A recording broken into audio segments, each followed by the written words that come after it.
ಎಲ್ಲ ಕಾಲೇಜಲ್ಲಿ ಇದ್ದಾಗಲೇ ಮಾಡಿದ್ರು ಅವರು. ಮನೆಯಲ್ಲಿ ಇಂಥ ಕಂಪೋಸ್ ಅಂದರೆ ಅವ್ರು ಹಾರ್ಮೋನಿಯಂ ಇಟ್ಕೊಂಡು ಕೂತ್ಕೊಂಡು ಅವ್ರೇನೋ ಒಂದಷ್ಟು ಹೋಮ್ವರ್ಕ್ ಮಾಡ್ಕೋತಾ ಇದ್ರು.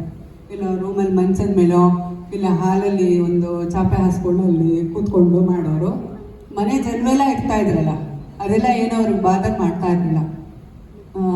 ಅವರು ಕಂಪೋಸ್ ಮಾಡೋವಾಗ ಏನೂ ಗಲಾಟೆ ಅಂತ ಅವ್ರಿಗೇನು ಅನ್ನಿಸ್ತಿರ್ಲಿಲ್ಲ. ಅವ್ರವ್ರ ಪಾಡಿಗೆ ನಮ್ಮ ಪಾಡಿಗೆ ನಮ್ಮದೆಲ್ಲ ಕೆಲಸ ಮಾಡ್ಕೋತಾ ಇದ್ವಿ. ಅವ್ರ ಪಾಡಿಗೆ ಅವ್ರೇನೋ ಒಂದು ಮಾಡಿಕೊಂಡು ಆಮೇಲೆ ಫೈನಲಾಗಿ ಕಾಮತ್ ಹೋಟ್ಲಿನಲ್ಲಿ ಎಲ್ಲ ಸೇರಿ ಇವರು ಕವಿಗಳೆಲ್ಲ ಲಕ್ಷ್ಮಣರಾವು, ವೆಂಕಟೇಶ್ ಮೂರ್ತಿ, ಆಮೇಲೆ ಬಾಲಿ ಪ್ರಸಾದು ಮತ್ತು ಬೇರೆ ಎಲ್ಲ GSS ಎಲ್ಲರೂ ಇರೋರು ಇವ್ರು ಕಂಪೋಸ್ ಮಾಡುವಾಗ. ಅವ್ರಿಗೇನಂದ್ರೆ ಆ ಕವಿತೆ ಇತ್ತಲ್ಲ, ಆ ಕವಿತೆಗೆ ಅವರು ರಾಗ ಹಾಕ್ತಾಯಿದ್ರು.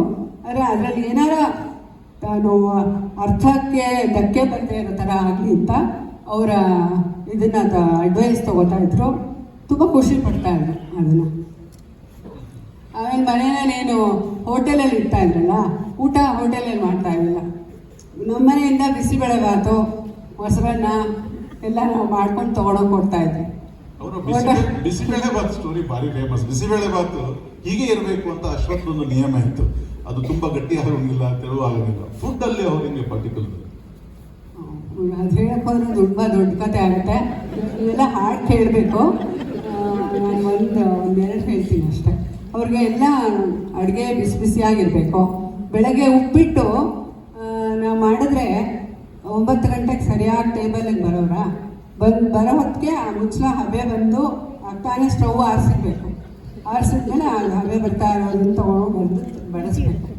ಅದೇನೇ ಕರೆಕ್ಟ್ ರುಚಿ ಅವ್ರಿಗೆ. ಅದಕ್ಕಿಂತ ಒಂಚೂರು ಆ ಕಡೆ ಈ ಕಡೆ ಅಂದರೆ ತಿಂತಾ ಇರಲಿಲ್ಲ.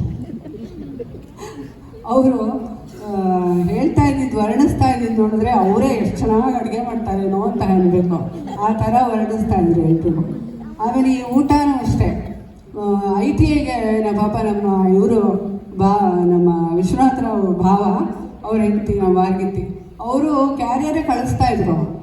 ಸರಿ, ಏನೋ ಇವ್ರಿಗೆ ಮನೆಗೆ ಬರಬೇಕು ಅನ್ಸ್ಬಿಡೋದ, ಸರಿ ಆ ಕ್ಯಾರಿಯರ್ನ ಯಾರಿಗೋ ಕೊಟ್ಬಿಟ್ಟು ಮನೆಗೆ, ಅದಕ್ಕೆ ನಾನು ಬರ್ತಾ ಇದ್ದೀನಿ ಮನೆಗೆ, ಊಟಕ್ಕೆ ಬರ್ತೀನಿ ಅಂತ ಹೇಳ್ಬಿಡೋದು. ನಾನು ಇರ್ತಿರ್ಲಿಲ್ಲ, ನಾನು BL ಹೋಗ್ತಾ ಇದ್ದೆ. ಸೊ ಅದಕ್ಕೆ ಏನು ಮಾಡೋರು, ಅವ್ರು ಬರೋ ಹೊತ್ತಿಗೆ ಸರಿಯಾಗಿ ಕುಕ್ಕರೆಲ್ಲ ಅನ್ನ ಇಡಬೇಕಾಯ್ತು ಬಿಸಿಯಾಗಿ. ಆಮೇಲೆ ಇನ್ನೇನೋ ಒಂದು ಮಾಡಿ ನಂಗೆ ಬೇಕು ಅಂತ. ಏನು ಮಾಡಿದ್ದೀರಾ ಅಡುಗೆ ಮನೇಲಿ ಅಂತ ಕೇಳೋರು. ಅದಕ್ಕೆ ಇನ್ನೇನೋ ಒಂದು ಬೇಕಾಗಿರುತ್ತೆ. ಪಾಪ ಅವರು ಅದನ್ನೂ ಮಾಡಿರೋರು. ಎಲ್ಲ ಬಿಸಿಯಾಗಿರೋದು ಅವ್ರು ಬಂದ ತಕ್ಷಣ ಬಡಿಸೋರು. ಆ ಥರ ಬೆಳಗ್ಗೆ ಮಾಡಿದ್ದು ಮಧ್ಯಾಹ್ನ ತಿಂತಿರ್ಲಿಲ್ಲ, ಮಧ್ಯಾಹ್ನ ಮಾಡಿದ್ದು ರಾತ್ರಿ ತಿಂತಿರ್ಲಿಲ್ಲ. ರಾತ್ರಿಗೂ ನಮ್ಮ ಮನೇಲಿ ಎಲ್ರಿಗೂ 3 ಹೊತ್ತು ಬಿಸಿ ಅಡುಗೆ. ಅಷ್ಟು ನಮ್ಮ ಮನೇಲಿ ಒಂದು 12 ಜನ ಇರ್ತಾಯಿದ್ವಿ. ನಾನು ಮದುವೆ ಬಂದಾಗ 12-13 ಜನ. ಸೊ ಎಲ್ಲರೂ ಹಾಗೆಯೇ ಇರ್ತಾಯಿದ್ದಿದ್ದು. ಎಲ್ಲರೂ ಭಾವನೂ ತುಂಬ ಪರ್ಟಿಕ್ಯುಲರು, ನಮ್ಮ ಯಜಮಾನರು ಪರ್ಟಿಕ್ಯುಲರು. ಎಲ್ರದ್ದು ಬೇರೆ ಬೇರೆ ರುಚಿಗಳು, ಎಲ್ಲರಿಗೂ ಬೇರೆ ಬೇರೆ ಮಾಡ್ತಾಯಿದ್ವಿ ನಾವು. ಅದು ಹೆಂಗೆ ಮಾಡ್ತಿದ್ವಿ ಅಂತ ನಮ್ಗೆ ಗೊತ್ತಿಲ್ಲ. ಇವರು BL ಅಲ್ಲಿ ಕೆಲಸ ಮಾಡ್ತಾ ಇದ್ರು, ಅವರು ITI ಕೆಲಸ ಮಾಡ್ತಾ ಇದ್ರು. ನಾಣಿ ಅವರು ಬರೀತಾರೆ, ಬೆಳವಾಡಿ ಅವ್ರ ತಂದೆ ತಂಬೂರಿ ಪುಸ್ತಕದಲ್ಲಿ ಬರೀತಾರೆ. ITI ಕೆಲಸ ಸೇರಿಕೊಂಡು ಇವ್ರು ತಪ್ಪು ಮಾಡಿದ್ರ ಅಥವಾ ಅವರು ಕೆಲಸ ಕೊಟ್ಟು ಅವರೇ ತಪ್ಪು ಮಾಡಿದ್ರ ಗೊತ್ತಿಲ್ಲ. 8 ಗಂಟೆ ಬಸ್ಸಲ್ಲಿ ಹೋಗ್ಬಿಡೋರು, 11 ಗಂಟೆ ಬಸ್ಸಲ್ಲಿ ವಾಪಸ್ ಬಂದು ಕುಂಬಳಕಾಯಿ ಹುಳಿ ಮಾಡಿದ್ರು ಅನ್ನೋರು ಅಂತ. ಇಬ್ರು ಒಂದೇ ದಿವಸ VRS ತಗೊಳ್ತೀವಿ, ರಿಟೈರ್ಮೆಂಟ್ ತಗೊಳ್ತೀವಿ. ಯಾಕೆ? ಅದೇ VRSಗೆ ಕಾಯ್ತಾ ಇದ್ರು ಇವರು. ಬರುತ್ತೆ ಅಂತ ಗೊತ್ತಾಯ್ತು, ನ್ಯೂಸ್ ಗೊತ್ತಾದ ತಕ್ಷಣ, ಅದು ಅನೌನ್ಸ್ ಆದ ತಕ್ಷಣ ನಾವಿಬ್ಬರು ಅಪ್ಲೈ ಮಾಡಿಬಿಟ್ವಿ. ಯಾಕೆ ಅಂತಂದರೆ ಇವರು ತುಂಬ ಆವಾಗ ಮದ್ರಾಸಿಗೆ ಹೋಗಬೇಕಾಗಿತ್ತಲ್ಲ, ಇದು ರೆಕಾರ್ಡಿಂಗ್ ಹೋಗಬೇಕಾಗಿತ್ತು. ತುಂಬ ಲಾಸ್ ಆಫ್ ಪೇ ಆಗೋದು ಯಾವಾಗಲೂ. ಆಮೇಲೆ ಎಷ್ಟು ಅಂತ ಪಾಪ ರಜಾ ಕೊಡ್ತಾ ಇರ್ತಾರೆ ಯಾವಾಗಲೂ ಅಂತ. ಆಮೇಲೆ ಅದಕ್ಕೆ ನಾವು VRS ತೊಗೊಂಡ್ವಿ.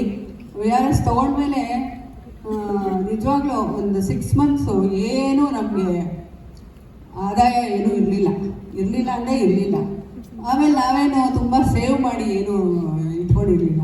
ಮಕ್ಕಳೆಲ್ಲ ಬೆಳಿಬೇಕಾಗಿತ್ತು. ಬಟ್ ಏನಂದರೆ ನಮಗೆ ತುಂಬ ದೊಡ್ಡ ದೇವ್ರ ವರ ಇತ್ತು. ಏನಂದರೆ ನಮ್ಮದು ಜಾಯಿಂಟ್ ಫ್ಯಾಮಿಲಿ, ಏನು ಬೇಜಾರಾಗಲಿಲ್ಲ, ಖುಷಿಯಾಗಿದ್ವಿ. ಬೇಜಾರು ಪಡ್ಕೊಂಡಿದ್ವಿ. ಮನೆಯವರೆಲ್ಲ ನಮ್ಮ ಚೆನ್ನಾಗಿ ನೋಡ್ಕೊಂಡ್ವಿ. ತುಂಬ ದೊಡ್ಡ ಸೌಭಾಗ್ಯ ಅಂತ. ಅಶ್ವಥ್ ಅವರದ್ದು, ಅವರು 100 ರೂಪಾಯಿ ದುಡಿದ್ರೆ 300 ರೂಪಾಯಿ ಖರ್ಚು ಮಾಡ್ತಾರೆ ಅಂತ ಒಂದು ದೊಡ್ಡ ಅದ್ರ ಬಗ್ಗೆ ವಿಶೇಷವಾಗಿದೆ. ಅವರು ಮತ್ತೆ ತುಂಬಾ ಧಾರಾಳಿ ಮನುಷ್ಯ. ಆಟೋದವರಿಗೆ ಅಶ್ವಥ್ ತುಂಬಾ ಪ್ರಿಯರು ಅಂತ. ಆಟೋ ಸ್ಟೋರಿ ಒಂದು ಹೇಳಿ. ಆಟೋ ರಿಕ್ಷಾದಲ್ಲಿ ಕೂತ್ಕೊಂಡು, ನಮ್ಗೆ ಕಾರ್ ಏನಿರಲಿಲ್ಲ ಅವಾಗ, ಆಟೋ ರಿಕ್ಷಾದಲ್ಲಿ ಕೂತ್ಕೊಂಡು ಹೊರಟ್ರೆ ಆಟೋ ರಿಕ್ಷಾದವ್ರಿಗೆ ಕರೆಕ್ಟ್ ದುಡ್ಡು ಕೊಡಬಾರ್ದು, ಅದಕ್ಕಿಂತ ಜಾಸ್ತಿನೇ ಕೊಡಬೇಕು. ಅವ್ರ ಹತ್ರ ಚಿಲ್ಲರೆ ಇಸ್ಕೋಬಾರ್ದು. ಅವ್ರದ್ದೊಂದು ಥಿಯರಿ ಅದು, ಅದೇನೆ. ಸರಿ, ಒಂದ್ಸಲಿ ಏನಾಯಿತು, ಇವರು ಬರ್ತಾ ಇರ್ಬೇಕಾದ್ರೆ ಎಷ್ಟಪ್ಪ ಎಷ್ಟಾಗತ್ತೆ ಅಲ್ಲಿಗೆ ಹೋಗೋಕ್ಕೆ ಎನ್.ಆರ್. ಕಾಲೋನಿಗೆ ಅಂತ ಕೇಳಿದ್ರು. ಜೇಬ್ ನೋಡ್ಕೊಂಡು, ಎನ್.ಆರ್. ಕಾಲೋನಿ ಅಲ್ಲ, ಬೇರೆ ಎಲ್ಲೋ ಹೋಗ್ಬೇಕಾಯ್ತು. ಅಲ್ಲಿಗೆ ಹೋಗ್ಬೇಕಾದ್ರೆ ದುಡ್ಡು ನೋಡ್ಕೊಂಡಿದ್ದಾರೆ, ಕಡಿಮೆ ಇದೆ. ಸರಿ, ಎಷ್ಟಾಗ್ಬೋದು ಅಂದರೆ ಅವನು ಎಷ್ಟೋ ಹೇಳಿದ್ದಾನೆ. ಸೊ ಅಷ್ಟಕ್ಕಿಂತ ಕಡಿಮೆ ಇದೆ ದುಡ್ಡು ಇವ್ರ ಹತ್ರ, ಅಷ್ಟಕ್ಕಿಂತ ಜಾಸ್ತಿ ಬೇರೆ ಕೊಡಬೇಕಲ್ಲ ಅವರು.